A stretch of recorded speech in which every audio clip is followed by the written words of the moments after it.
They didn't look like killers. They looked like your neighbor, your aunt, your grandmother. But behind those warm smiles were some of the coldest crimes in American history. These women didn't just kill, they fooled everyone while doing it. Subscribe for more true crime stories that hide in plain sight. Case 1. Aileen Wuornos, the highway killer. The Florida highways in the late 1980s were long and sunburned.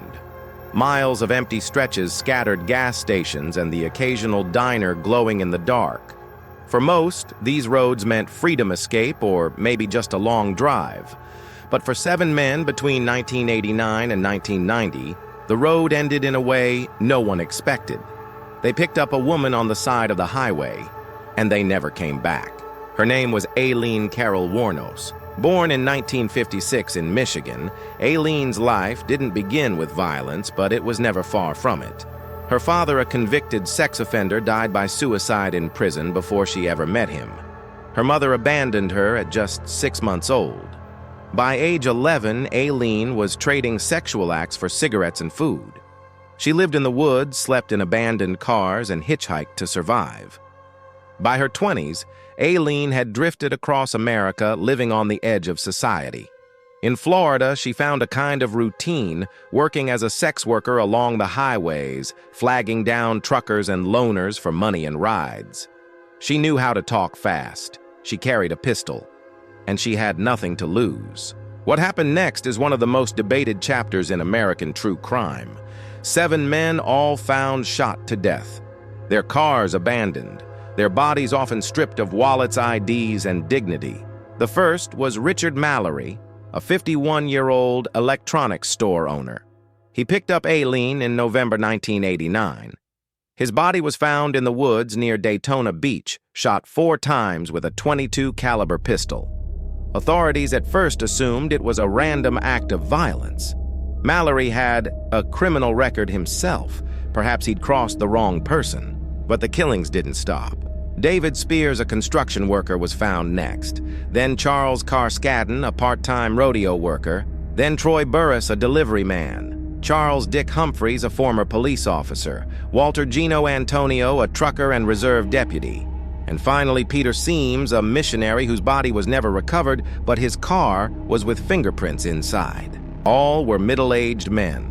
All had picked up a woman on the side of the road. All had been shot some multiple times. Many were robbed. A pattern emerged, but there was no name, no clear face, just a chilling consistency, a lone woman, a weapon, and a growing body count. A break came when one victim's car was found abandoned. Witnesses described 2 women seen fleeing the scene.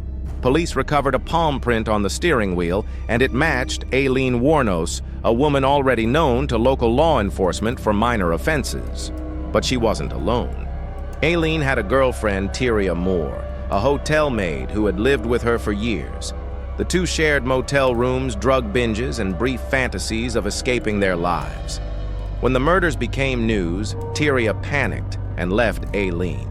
It didn't take long before the police found her and made a deal. They wired her with a microphone and had her call Aileen, repeatedly begging her to confess. Over a series of phone calls, Aileen cracked. She was arrested at a biker bar in Port Orange, Florida in January 1991. At first, she insisted she acted in self-defense. She said the men had tried to assault her and she killed to survive. They deserved it, she told the police. But over time, her stories shifted. Details changed. She confessed to 6 killings, denied the 7th, then later admitted to them all. Her trial for the murder of Richard Mallory began in 1992. The courtroom was filled with reporters, sketch artists, and the weight of public fascination. Aileen sat in her seat, arms crossed, eyes wary. When her confession tape was played aloud, she closed her eyes. The jury took less than 2 hours to convict her. She was sentenced to death. What followed was a storm of headlines. Aileen became a media figure, vilified and mythologized. Some saw her as a monster, others as a tragic creation of abuse, poverty, and mental illness. Interviews with her veered between rage and sadness. She spoke of demons, She accused guards of poisoning her food. She said she was ready to die, then begged for more time. Her eyes were sharp, but unstable. She fluctuated between moments of clarity and bursts of incoherence. Diagnosed with borderline personality disorder and antisocial behavior, she refused most help. At times, she claimed the killings were cold-blooded. Other times, she said it was justice. In total, she was convicted of 6 murders. She was executed by lethal injection on October 9, 2002, at the Florida State Prison. She was 46 years old. Her final words, "I'll be back," like Independence Day with Jesus, June 6. Like the movie Big Mothership and all. I'll be back. Even in death, Aileen Wuornos refused to be easy to understand. Her story became the basis for books, documentaries, and the Oscar-winning film Monster 2003, where actress Charlize Theron transformed into her likeness with haunting accuracy. But the movie left out details, the hard edges, the truth that didn't fit neatly into narrative arcs. Because Aileen wasn't just a victim, and she wasn't just a killer. She was both and neither. Some argue she killed in self-defense, at least at first, that she was a woman brutalized all her life, finally fighting back. Others see a cold-blooded predator who used trauma as a shield. Either way, the truth is this: 7 men went out on the highway and never came home. And 1 woman became something the world didn't know how to name. Not a femme fatale, not a monster, something else. A warning, maybe, of what happens when someone falls through every crack in the system and then pulls others down with them. Today, the rest stops in Florida look the same. The asphalt is hot. The signs flicker in the wind. But if you drive long enough alone late at night, you might remember her name and wonder who else is out there waiting for a ride. Case 2. Nanny Doss, the giggling granny. She looked like a sweet old lady, curls in her hair, round spectacles, a floral dress, and a pie cooling on the windowsill. But behind that gentle smile was one of the deadliest women in American history. Her name was Nanny Doss, and over 3 decades, she killed at least 11 people, possibly many more. Her weapons were everyday items: a teacup, a slice of pie, a spoonful of stew, and inside, a touch of arsenic. She didn't chase. She didn't scream. She served death quietly, and she laughed while doing it. Nannie was born Nancy Hazel in 1905 in Blue Mountain, Alabama, into a poor and deeply controlling household. Her father ruled the family with an iron grip, strict, repressive, and often abusive. He forbade makeup dating or even reading romance novels. Education didn't matter. He pulled her out of school by 6th grade to help work the family farm. A traumatic head injury at age 7 when she hit her head on a metal bar during a train ride left her with headaches and mood swings for years. She blamed that moment for many of her later behaviors. She married young at 16 to Charlie Braggs, a co-worker at a linen factory. He was kind at first. They had 4 daughters. But over time, Charlie became distant and Nannie became erratic. When 2 of their children died mysteriously, Charlie suspected Nannie but couldn't prove anything. He eventually fled, with 1 daughter leaving the other with Nannie, along with a note: "You'd better not harm her." By then, the pattern had begun. Nannie married 4 more times, and husband by husband, they dropped dead. Her second husband, Frank Harrelson, was a violent alcoholic. But Nannie stayed until she read a romantic ad in a Lonely Hearts column and began dreaming again of the perfect man. When Frank raped her during a drunken rage, she snapped. She poisoned his corn whiskey with rat poison. He died slowly, painfully. No autopsy was performed. Then came Arley Lanning, husband number 3, a womanizer and drinker. Arley died suddenly not long after Nannie arrived, the cause allegedly heart failure. She played the grieving widow perfectly. Arley's house burned down days later. Insurance money went to Nannie. Her 4th husband, Richard Morton, was killed soon after she learned he'd been unfaithful.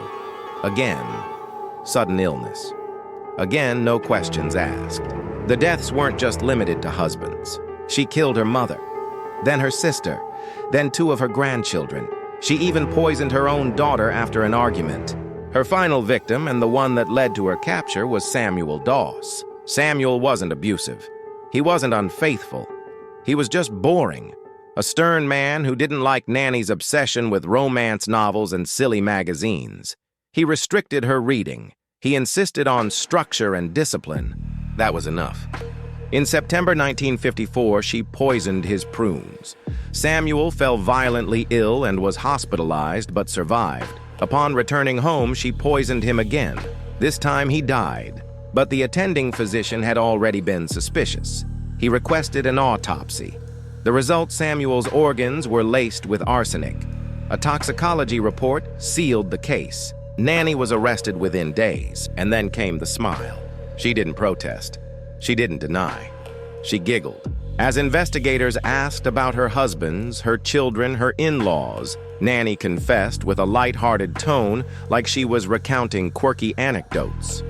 She described mixing poisons into food, watching her victims grow weak. Sometimes she said she regretted it, sometimes not. When asked why, she answered, "They just annoyed me," or "He wouldn't let me watch my shows," or simply "I was tired of him." She flirted with her interrogators. She joked with the press. One journalist noted she seemed more concerned with her hair than the murder charges. She wasn't tried for every death, only Samuel's. But the evidence piled high. Her confessions matched the known timelines. The arsenic was confirmed. Even her own surviving family didn't come to her defense.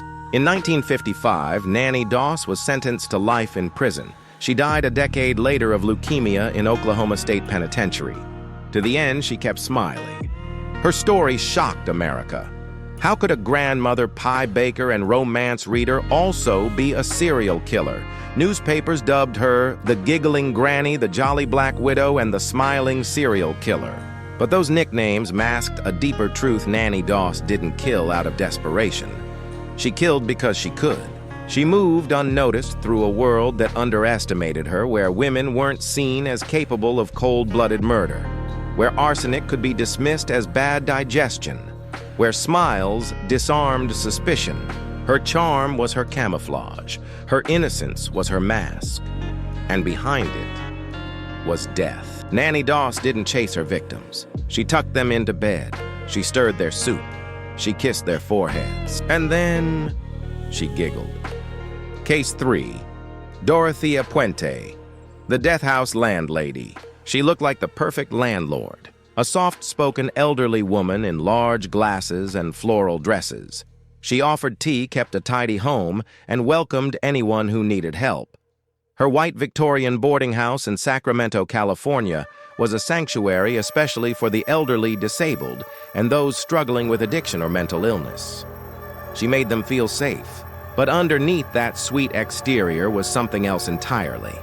Dorothea Poente wasn't running a boarding house. She was running a death house, and her guests weren't leaving. They were vanishing. Dorothea's story begins long before her infamous home.